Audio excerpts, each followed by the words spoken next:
ॐ पूर्णमदः पूर्णमिदं पूर्णात् पूर्णमुदच्यते पूर्णस्य पूर्णमादाय पूर्णमेवावशिष्यते।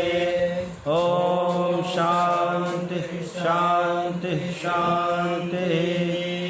ॐ आप्यायन्तु ममाङ्गानि वाक्प्राणश्चक्षुश्रोत्रमथो बलमिन्द्रियाणि च सर्वाणि सर्वं ब्रह्मोपनिषदं माहं ब्रह्म निराकुर्याम् ब्रह्म निराकरोद निराकरणमस्त्वनिराकरणं मे अस्तु तदात्मनि निरतेय उपनिषत्सु धर्मास्ते मयि सन्तु।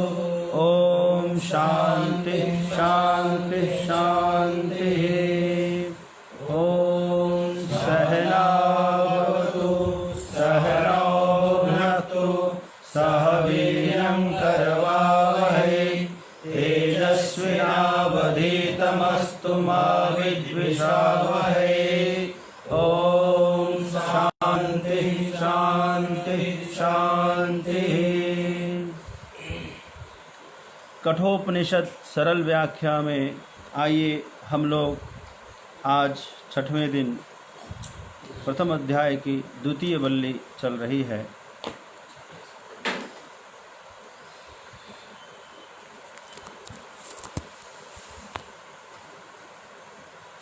ओम नमो नारायण सभी को। देखिए जरा आवाज़ कैसी है। माइक नहीं लगाए थे।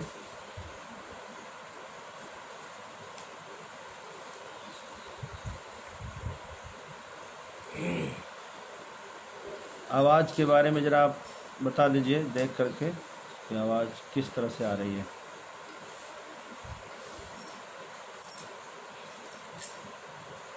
आप लोगों में से कोई भी देख के बताइए आवाज़ कैसी है।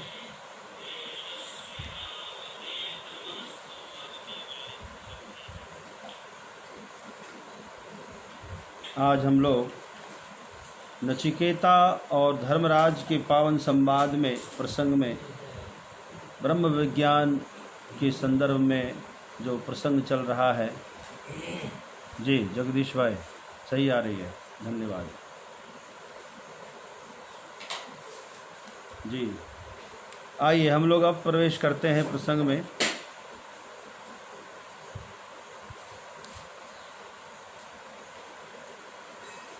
जी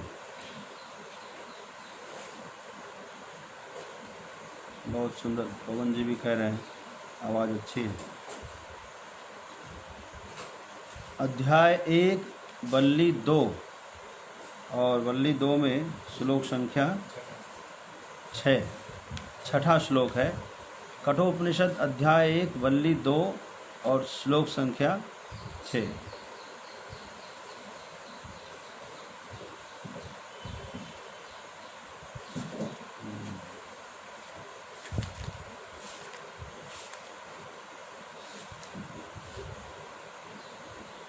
न संपरायः प्रतिभाति बालम, यही होना था कि हो गया।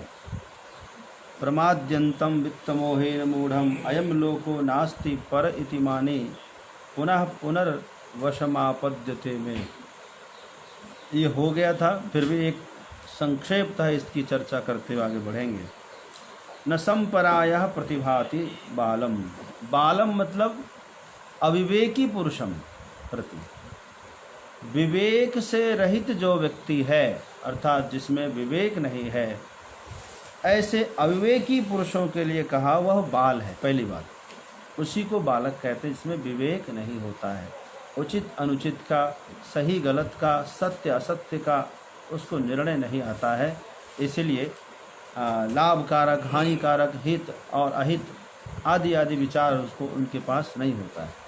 क्या प्राप्तव्य है, क्या परिहार्य है, ये उनके पास विवेक नहीं होता है, इसलिए उसको बालक कहते हैं।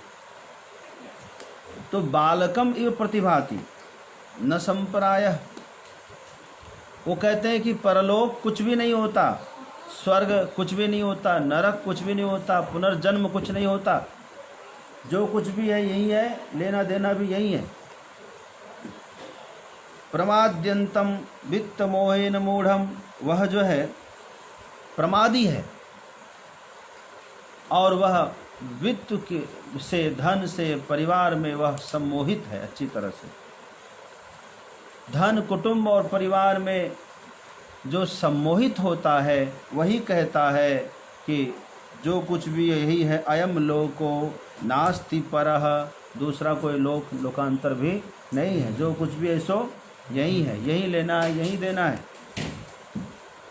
पुनः पुनः जो व्यक्ति ऐसा कहता है, मेरे जो दूत हैं यानी यमदूत हैं, वो बड़े खुश होते हैं उनको देख करके कि अच्छा तुम तो कभी भी मेरे चंगुल से बाहर नहीं हो सकते, तुम हमेशा हमेशा मेरे गुलाम हो। तिनको यम नौता दिया हो हमरे मेहमान, है ना। यमराज तो खुश होते हैं कि तुम मेरा मेहमान बनने वाले हो। तो अब हम लोग 7वें श्लोक पर चर्चा करेंगे। 7वें श्लोक का उच्चारण साथ में करते हैं।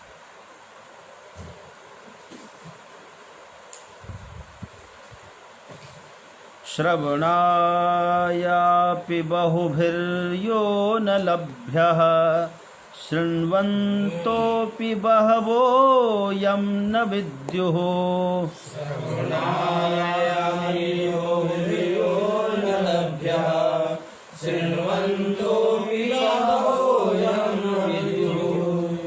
आश्चर्यो वक्ता कुशलोऽस्य लब्धाश्चर्यो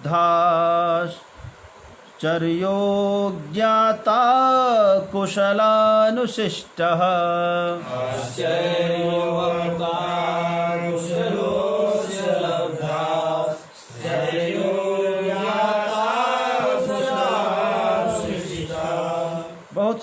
बहुत सुंदर एक रहस्य की बात यहाँ पर बताई है।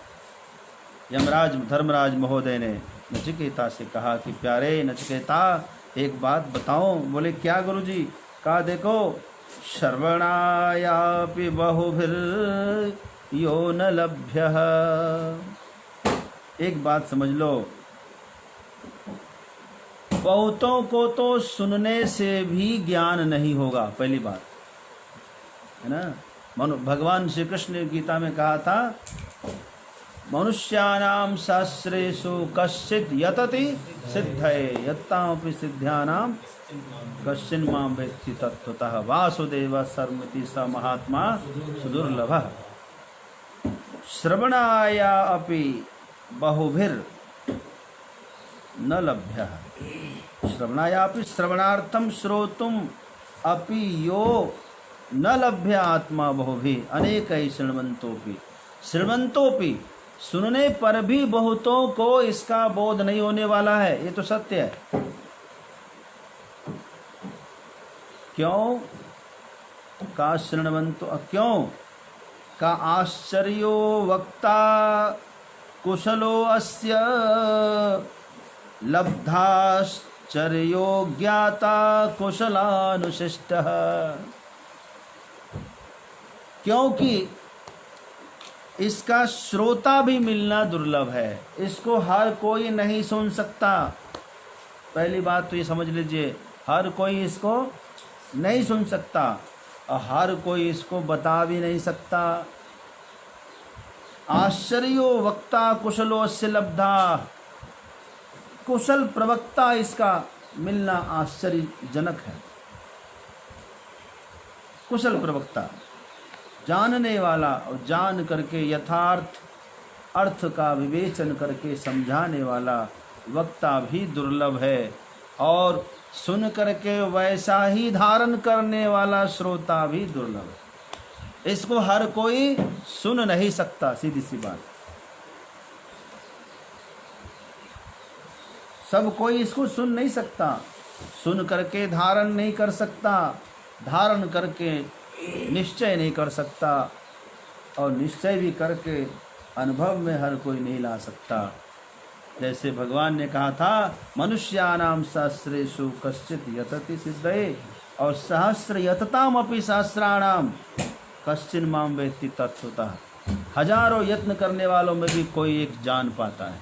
तो इसका वक्ता भी आश्चर्य है और इसके श्रोता भी आश्चर्य है। श्रोता मिल जाए आश्चर्य, इसके वक्ता मिल जाए आश्चर्य।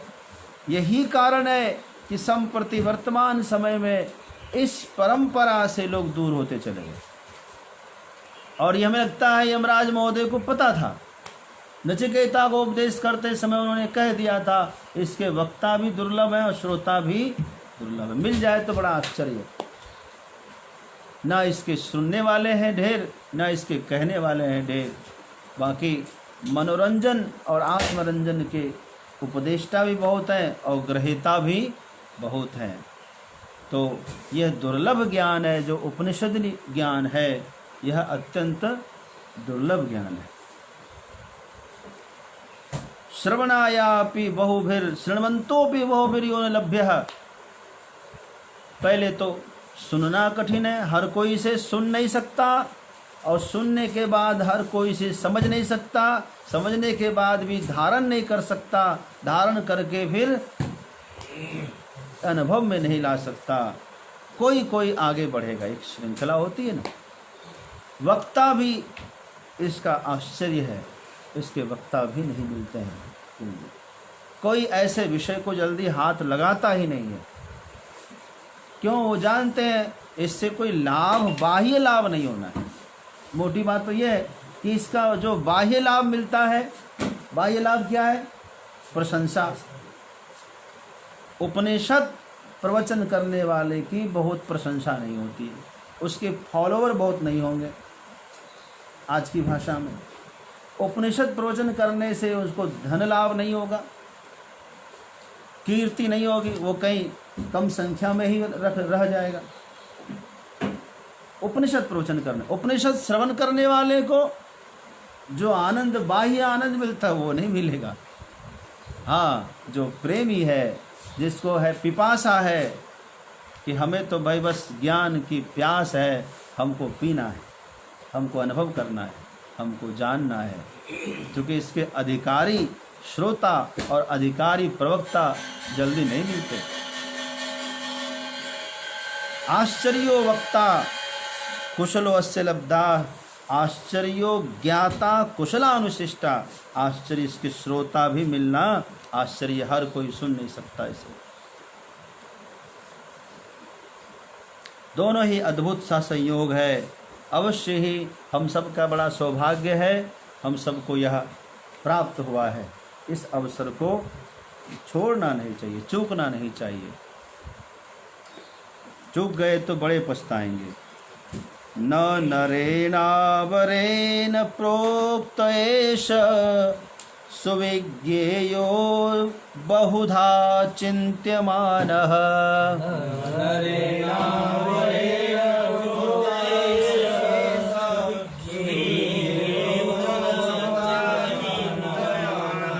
अनन्य प्रोक्ते गतिरत्र नास्ते, अणीयान्यतर्क्यमनुप्रमाणात्। अनन्य प्रोक्ते गतिरत्र नास्ते, अणीयान्यतर्क्यमनुप्रमाणात्। न नरेण अवरेण प्रोक्त एष सुविज्ञेयो बहुधा चिन्त्यमानः। अनन्य प्रोक्ते गतिरत्य नास्ति, अनीयान ही अतर्क्य मनु प्रमाणात्। अब देखिए, पहले वक्ता इसके दुर्लभ है और इसके श्रोता भी दुर्लभ है।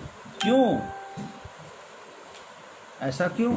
अब इस प्रश्न का उत्तर दे रहे हैं इस श्लोक से। कह रहे हैं भाई बात तो समझिए। नहीं नरेण मनुष्येन अवरेण प्रोक्तो अवरेण हीनेन प्राकृत बुद्धिना इति तदुपाय। प्राकृत मति वाले इसके प्रवक्ता नहीं हो सकते। प्राकृत मति अर्थात केवल व्यावहारिक बुद्धि से उपनिषद का विवेचन संभव नहीं है। व्यवहार में कुशल है, ठीक है, लेकिन अध्यात्म में गति नहीं है, रुचि नहीं है, और परंपरा से कुछ ज्ञान अर्जन नहीं हुआ है, संस्कार नहीं हुआ है, तो उपनिषद का प्रवचन संभव नहीं है। प्राकृत बुद्धि नहीं संभव नहीं है। नहीं सुष्ठु सम्यक विज्ञेयो विज्ञातुम शक्यः यस्मात् बहुधास्ति नास्ति कर्ता कर्ता।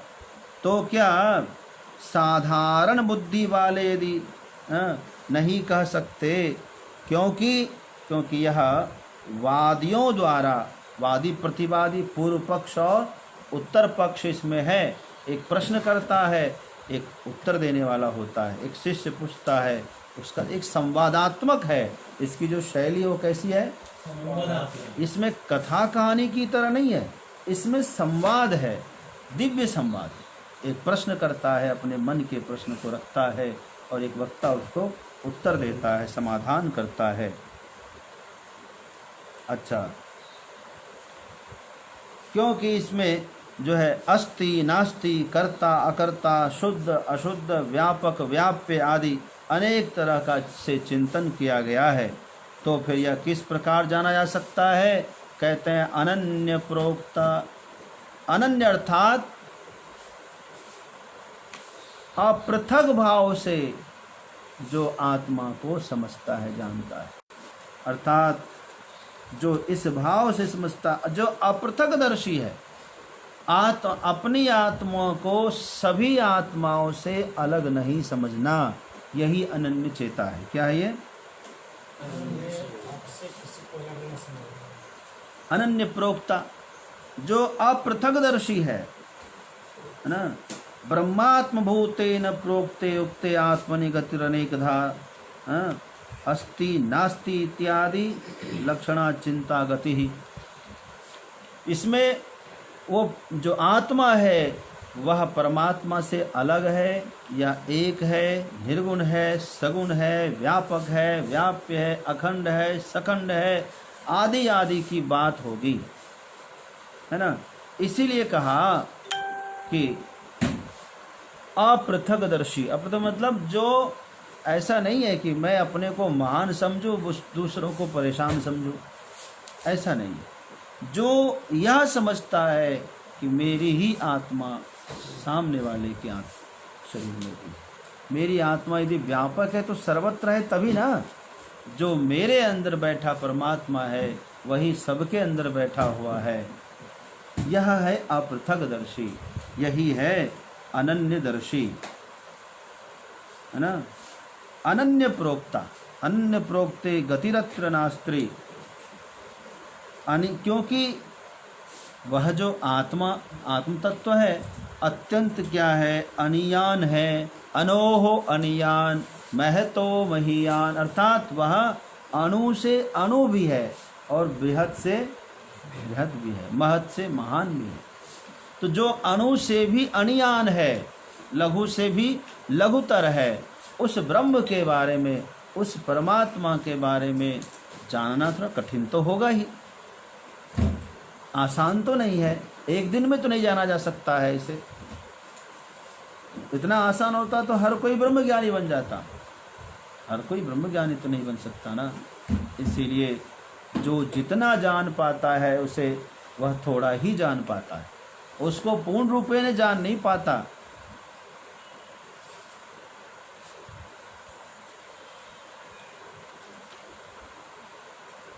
अच्छा, अनन्य चेता ब्रह्मात्म भूतेन प्रोक्ते उक्त आत्मनि गति ही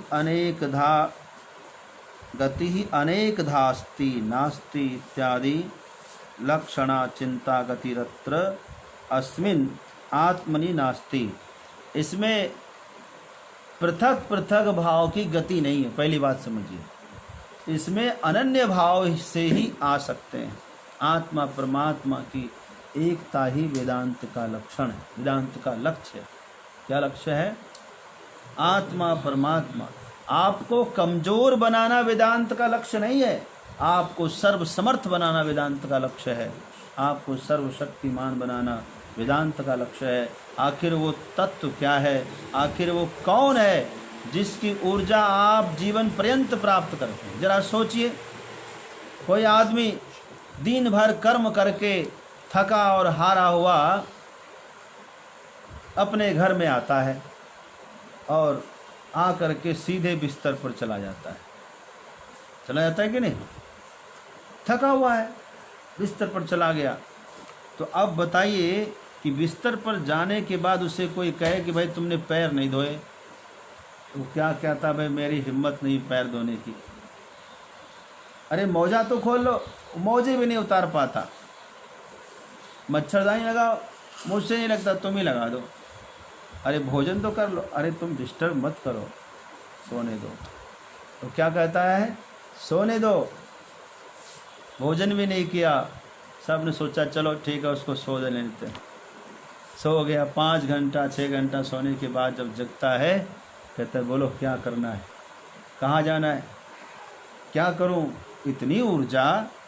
अरे क्या रात में कुछ खा लिया क्या, टैबलेट खाया, कोई लिया सप्लीमेंट्री? अरे सप्लीमेंट्री छोड़ो, रोज खाता था भोजन वो भी नहीं किया, फिर भी इतनी ऊर्जा कहाँ से लाया? बता सकता कोई? किसी से उधार लिया? किससे लिया ऊर्जा? अरे जवाब दो, क्या खाली मुंह देख रहे हो? हैं? उतने समय तक हुआ है क्रियाओं को छोड़ करके अपने बस दी ऊर्जा कहाँ से मिली? आत्मा से। क्या, जोर से बोलो। आत्मा से ऊर्जा मिली। बस ये ऊर्जा किसकी है? स्वयं की, आत्मा की ऊर्जा। आप बताइए, और ये ऊर्जा हम रोज लेते हैं कि नहीं? वहां से ऊर्जा प्राप्त किए बिना कोई रह सकता है? आत्मा की ऊर्जा लिए बगैर कोई जीवित नहीं रह सकता है, ये गारंटी करके देता हूँ, लिख ले कोई। आत्मा की ऊर्जा लिए बिना कोई जीवित नहीं रह सकता। चाहे बाह्य कितनी भी दवाई ले ले, आदमी जिंदा नहीं रह सकता, चल नहीं सकता, कुछ कर नहीं सकता। उसको सोना पड़ेगा, सो करके अपनी ऊर्जा को अडॉप्ट करना पड़ेगा, एब्जॉर्ब करना पड़ेगा। अपने ऊर्जा को लेता है और दिन भर ऊर्जा को बिखेरता रहता है। आँखों के माध्यम से ऊर्जा बाहर जाती है, सुनते हैं ऊर्जा वहाँ खपत होती है, बोलते हैं ऊर्जा वहाँ लगती है, सोचते हैं वहाँ ऊर्जा लगती है, कर्म करते हैं ऊर्जा वहाँ लगती है। और प्रतिदिवस इस ऊर्जा को हम अपने अंदर से प्राप्त करते रहते हैं। सोचिए, अक्षय ऊर्जा का खजाना अपनी आत्मा है, अक्षय ऊर्जा है, कभी छीण नहीं, कभी माँ से मना नहीं होता है कि अब ऊर्जा मिलना बंद हो जाए, ऐसा है नहीं। हम ले नहीं पाते हैं, बीमार होते हैं तो अधिक स्वीकार करता है, बीमार आदमी कम ले पाता है, बुढ़ापे में और कम ले पाता है, लेकिन वहाँ ऊर्जा की कभी कमी नहीं होती है। तो अक्षय ऊर्जा, अक्षय शक्ति, अनंत शक्ति संपन्न होते हुए भी हम जो है कमज़ोर की भांति हम इधर उधर गिड़गिड़ाते हैं, दूसरों से मदद मांगते फिरते हैं, कृपा कृपा कृपा। भागने और जाने की जरूरत नहीं पड़ेगी। स्वयं आत्मय वही आत्मनो बंधु, आत्मय रिपुरात्मनः। स्वयं अपना कल्याण जिस दिन कर लेंगे, आप अपना खुद के जो है मित्र हो जाएंगे। हैं? क्या हो जाएंगे? मित्र हो जाएंगे। हाँ, मित्र हो जाएंगे। अपना कल्याण करता खुद हो जाएंगे, कोई दूसरा क्या कल्याण करेगा? याद रखें, आपका कल्याण आपको ही करना है, अपने हिस्से का काम आपको खुद करना है, कोई दूसरा नहीं कर सकता। अपना उद्धारक और अपना निवारक भी आप खुद हैं। इसलिए इस आत्मविज्ञान से, उपनिषद ज्ञान से आपको आत्मनिर्भर बनाना है। आत्मनिर्भर भारत का अभियान चल रहा है, माननीय प्रधानमंत्री नरेंद्र भाई मोदी के माध्यम से पूरे देशवासियों को आत्मनिर्भर का संदेश दिया गया है। तो आत्मनिर्भर तो आदमी वास्तव में तब बनेगा जब उसके अंदर उपनिषद ज्ञान का विकास होगा। यहाँ पता चलता है कि वास्तव में आत्मनिर्भरता यह है कि हम किसी के सामने अपने ऊपर उपकार करना नहीं, किसी का उपकार लेना नहीं, किसी का एहसान नहीं लेना पड़े हमें। स्वयं अपनी ऊर्जा को समझना है, अपनी शक्ति को समझना है। आइए, तो हम बात कर रहे हैं अनन्य प्रोक्ते गतिरत्र नास्ति अनियान ही अतर्क्यम अनुप्रमाणात्। वह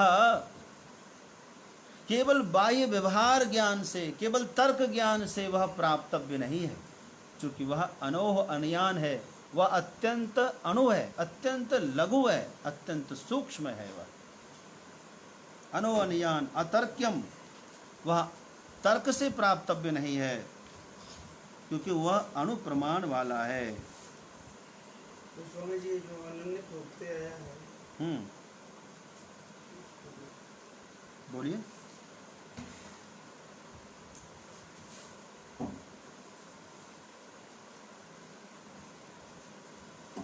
अनन्य प्रोक्ते, अपरोक्ष की हो सकता है।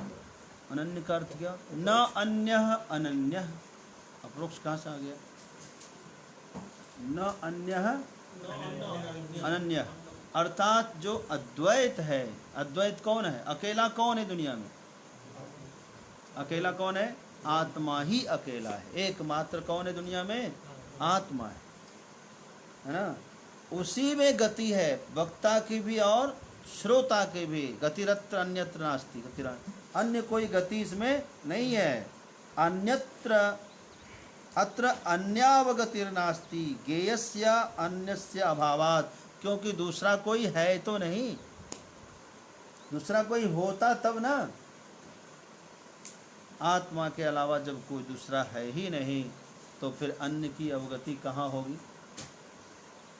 ज्ञानस्य एषा परा निष्ठा यदात्मैकत्व विज्ञानात्, आत्मैकत्व का जो विज्ञान है यही परम विज्ञान है, यही ज्ञान की पराकाष्ठा है, आत्मैकत्व विज्ञान। अतः अवगंतव्याभावा न गति ही, अवगंतव्य आत्मा के अलावा कुछ है ही नहीं, इसलिए न गति न परा, इससे परा ऊपर कोई गति नहीं है। सा काष्ठा सा परा गति, यही परम काष्ठा है, यही परम गति है। क्योंकि यह अनुप्रमाण है। अतर्क्यम अर्थात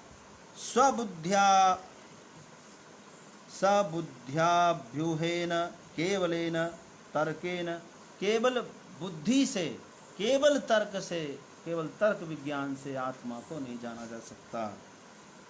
तर्क्यमाणे अनुप्रमाणे केनचित् स्थापित आत्मनि ततो हि अणुतरम अन्यो अभ्यूहति ततो अन्यो अणुतरम।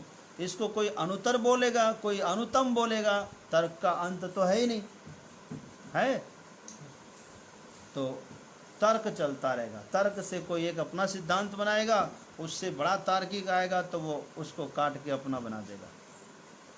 हमारे यहाँ सनातन धर्म में अनेक शास्त्र क्यों हो गए? यही कारण है, तर्क को सिद्धांत मानने लगे। परिणाम यह हुआ कि बड़े से बड़े तार्किक आने लगे और पूर्व के किए गए तर्क का खंडन करके नया एक नूतन सिद्धांत स्थापित किया। वो जब गए तो उसके जगह पे दूसरे आ गए, उन्होंने दूसरा, तो जो जब जब नया बना तब तक नया ग्रंथ बन गया। अब पढ़ने वाला दिग्भ्रांत है, किसको किसको पढ़ा जाए। इसीलिए मैंने कहा मूल को पढ़िए, मौलिक चिंतन। ये जो कठोपनिषद, ये उपनिषद धारा चल रही है, मौलिक सरल व्याख्या चल रही है। मूल पर ही हम सरल व्याख्या करेंगे, हम लोग मूल श्लोकों पर चर्चा करेंगे। आप लोग पुस्तक अपनी हथेली में रखें और फिर इस पर मौलिक चिंतन करने के लिए तैयार रहें। आपको कोई कठिनाई नहीं आएगी। कोई भी कठिनाई आए तो फिर हम सब मिलकर इसका समाधान करेंगे। जहाँ आवश्यकता पड़ेगी वहाँ टीका का अवलोकन कर लिया जाएगा, क्योंकि टीका गुरु नाम गुरु। बहुत सुंदर चल रहा है प्रसंग। नैषा तर्केन मतिरापनेया प्रोक्तान्येनैव सुज्ञानाय प्रेष्ठ। नैषा तर्केन मतिरापनेया प्रोक्तान्येनैव सुज्ञानाय प्रेष्ठ। यां त्वमापः सत्यधृतिर्बतासे त्वादृङ्नो भूयान् नचिकेतः पृष्टा। यां त्वमापः सत्यधृतिर्बतासे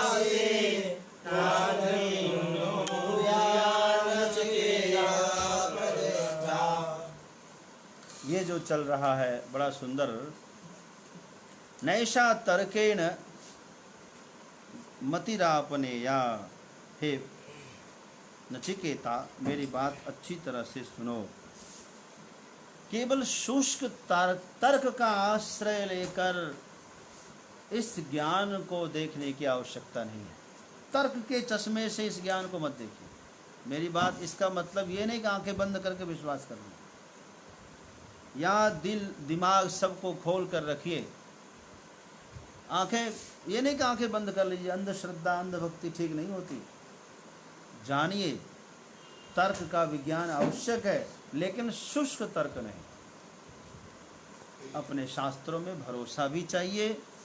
गुरु वेदांत वाक्येषु विश्वासः, इसको श्रद्धा कहते हैं। ये श्रद्धा भी चाहिए। सम्यक ज्ञान के लिए केवल शुष्क तर्क की अपेक्षा शास्त्रज्ञ जो आचार्य हैं ना,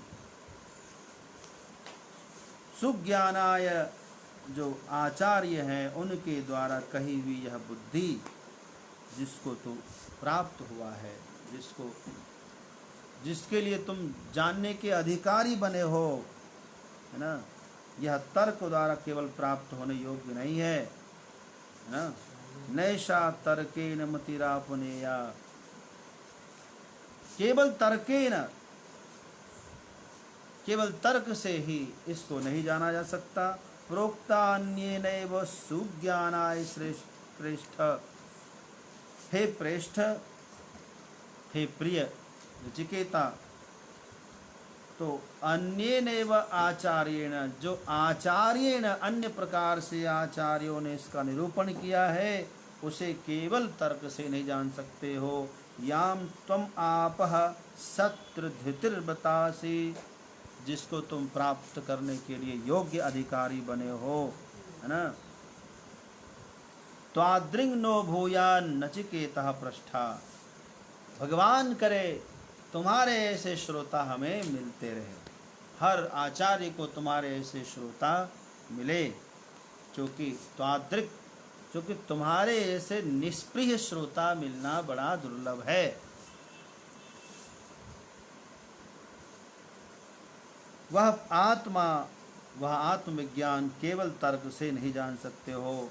तुम तो सत्र धृतिर, तुम बड़े ही धैर्यवान हो, सत्य को धारण किए हो, इसलिए तुम बड़े भाग्यवान हो। तुम्हारे ऐसा श्रोता हमें मिला है, ये बड़े भाग्य की बात है। देखो, श्रोताओं की भी प्रशंसा किया है, क्योंकि नचिकेता ऐसा श्रवण करने वाला, धारण करने वाला जो है हर जगह उपलब्ध नहीं होता। इसलिए हे नचिकेता, तो बात समझो, केवल तर्क का आश्रय मत लेना।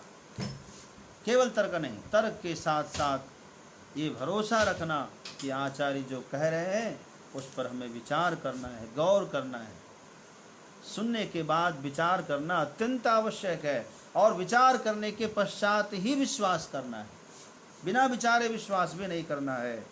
जानाम्यहं शेवधिरित्यनित्यं न यद्ध्रुवै प्राप्यते हि ध्रुवं तत्। जानाम्यहं शेवधिरित्यनित्यं न यद्ध्रुवै प्राप्यते हि ध्रुवं तत्। ततो मया नाचिकेतश्चितोऽग्निरानित्यैर्द्रव्यै प्राप्तवानस्मि नित्यम्।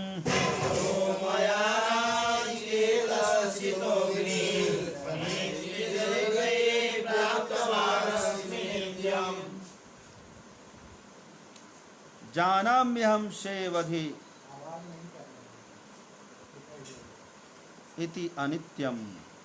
जानाम्यहं, और नहीं अध्रुवै ही प्राप्यते ही ध्रुवम। अनित्य से नित्य की प्राप्ति कैसे हो सकती है? हो सकती है क्या? अनित्य से नित्य की प्राप्ति नहीं होती। अनित्य कर्म का फल भी अनित्य होगा। अनित्य कर्म से जो मिलेगा वह भी अनित्य होगा, वह नित्य नहीं हो सकता है। मैं इस बात को जानता हूं। किसने कहा? धर्मराज महोदय ने कहा कि मैं इस बात को अच्छी तरह से जानता हूँ कि शेवधि किसे कहते हैं। शेवधि कहते हैं खजाना। कोई भी खजाना होता है, निधि। जैसे ये अलमारी है, आप अलमारी में सामान रखते हैं, शेव करके सुरक्षित रखते हैं, सुरक्षित। सेव करना इंग्लिश में जो सेव कहते हैं, हमारे यहाँ शेव पहले से ही शब्द है। इंग्लिश जो है संस्कृत से तो बनी है। संस्कृत भाषा समस्त भाषाओं की जननी है, सब भाषाओं की जननी। बुद्धि में शेव कर लेना, हाँ, रख लेना। तो हमारे यहाँ भी शेव शब्द है, यहाँ तालव्य शव को उन्होंने दंत सा कर दिया, बस इतना ही फर्क है। शेवधि उन्होंने सेवधि कर दिया। सेविंग अकाउंट, हमारे यहाँ शेविंग है, शेव। तो आइए, तो निधि जो खजाना है वह कर्म फल की, जो कर्म फल रूप जो निधि है उसी को शेवधि कहते हैं। कर्म फल जो है उसको मैं अच्छी तरह से जानता हूँ कि वह अनित्य है, क्योंकि कर्म से मिलने वाला जो फल है वह अनित्य होगा, क्योंकि कर्म ही अनित्य है। आज कर्म शुरू किया, कभी न कभी तो खत्म होगा। कोई ऐसा कर्म है जो खत्म नहीं होता? कौन सा? तुमने तो ऐसे किया, हमको लगा कोई होगा। ऐसा कोई कर्म नहीं जो खत्म नहीं हो। यदि हर कर्म संपन्न होता है एक दिन, तो कर्म अनित्य हुआ। तो कर्म से होने वाला जो फल है वो भी अनित्य होता है। तो गुरुजी एक बात बताइए, जब कर्म का फल अनित्य होता है और आप ही कह रहे हैं कि अनित्य से नित्य की प्राप्ति असंभव है, तो आपने हमें उसके पहले दूसरे वरदान में क्या दिया था? कर्म का विज्ञान सिखाया था ना, कर्म का स्वरूप बताया था दूसरे वरदान में। क्यों? उससे तो नित्य की प्राप्ति हो ही नहीं सकती। जब अनित्य से नित्य की प्राप्ति नहीं होती तो फिर अनित्य कर्म का निरूपण मेरे लिए क्यों किया? ये प्रश्न। तो कहते हैं कि हाँ, मुझे पता है अनित्य से नित्य की प्राप्ति नहीं होती। ततो मया नाचिकेतस चितोग्नि ही, फिर भी हमने, हे नचिकेता, नाचिकेत नामक अग्नि का चयन हमने तुम्हें बताया, सिखाया, बताया ना, अग्नि का विज्ञान बताया।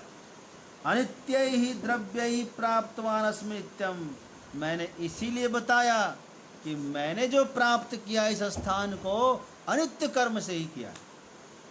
यद्यपि अनित्य से नित्य की प्राप्ति नहीं होती है, लेकिन एक संकेत मिलता है और उस संकेत से आदमी आगे बढ़ जाता है। बढ़ जाता है कि नहीं? जैसे आप किताब पढ़ते हैं, कोई नक्शे में देखता है भारत को और वहाँ पहुँच जाता है, तो क्या नक्शा ही पहुँचाता है उसको? नक्शा एक आधार है। नक्शा पे चलने लगे तो पहुँच जाएगा। नक्शा तो पेपर में, उस पर पैर रख के देख लो कहाँ पहुँचते हो। नक्शा से आप पहुँच नहीं सकते, लेकिन नक्शा से फिर भी पहुँचते हैं। नक्शा एक संकेत मिलता है। अनित्य कर्म जरूर है, उससे प्राप्त, उसके भरोसे मत रह जाना। नक्शा लेकर यहाँ रोप जपते रहिए, यहाँ पर नक्शा है, हम जाएंगे गलवान घाटी में जाएंगे, पहुँच जाएंगे? हैं? नक्शा रोज निहारते रहिए, आप गलवान घाटी नहीं पहुँच सकते। पहुँचने के लिए आपको चलना पड़ेगा, बनारस छोड़ना पड़ेगा। उसी प्रकार अनित्य कर्म के भरोसे मत रहिए कि अनित्य कर्म करते करते एक दिन भगवत प्राप्ति हो जाएगी। नहीं, अनित्य कर्म करते करते, सकाम कर्म करते करते निष्कामता की हो जाएंगे। निष्काम कर्म करते करते एक दिन वैराग्य होगा, फिर ज्ञान की प्राप्ति होगी, फिर उस तत्व का निश्चय होने लगेगा। एक दिन कर्म छूट जाएगा, लेकिन जो सब कर्मों का अधिष्ठाता है परब्रह्म, वो दिखने लग जाएगा। तो उनका कहना है अनित्य ही द्रव्य ही प्राप्तवान अस्मि नित्यम। आज जो मैंने इस याम्य पद को प्राप्त किया है, याम्य पद मतलब यमराज की पदवी को प्राप्त किया है, ये भी किसी कर्म का ही फल था। और मैंने अपना विवेक नहीं खोया, मैं कर्म करता रहा और आज स्थिति ऐसी आई है, कर्म करते करते विवेक करते विचार करते मैंने उस तत्व को जान लिया। आज जरा सोचिए, मैं 1 मिनट के लिए आपके सामने बताता हूँ एक बात। यमराज आज सब उससे डरते हैं कि नहीं? यमराज से डरते हैं, भक्त नहीं डरते हैं भाई, अलग बात है। पापी लोग तो डरेंगे ही। पुलिस से चोर डरता है। जैसे पुलिस से चोर ही डरता है, सज्जन थोड़ी डरते हैं। उसी प्रकार यमराज से डर लगता है। यमराज सबको मारते हैं, पापियों को भी ले जाते हैं और जिसका जो पाप नहीं किया उसको भी ले जाते हैं, धर्मराज के रूप में ले जाते हैं कि नहीं? अब उस बेचारे ने क्या आरंभ किया था, कौन सा कर्म करने जा रहा था, अच्छा से अच्छा कर्म, तो भी उसको लेके जाएंगे। किसी को मारना पाप है कि नहीं? पाप है ना। यमराज मार देते हैं तो बड़े पापी हुए कि नहीं? सबसे बड़े पाप तो यमराज को ही लगना चाहिए, लेकिन यमराज को कोई पापी नहीं कह सकता, उसको धर्मराज कहते हैं। क्यों? यही निष्काम कर्म है। कर्म तो करते हैं, यमराज को भी कर्तृत्व अभिमान नहीं होता, यमराज को भी फलों में इच्छा आसक्ति नहीं।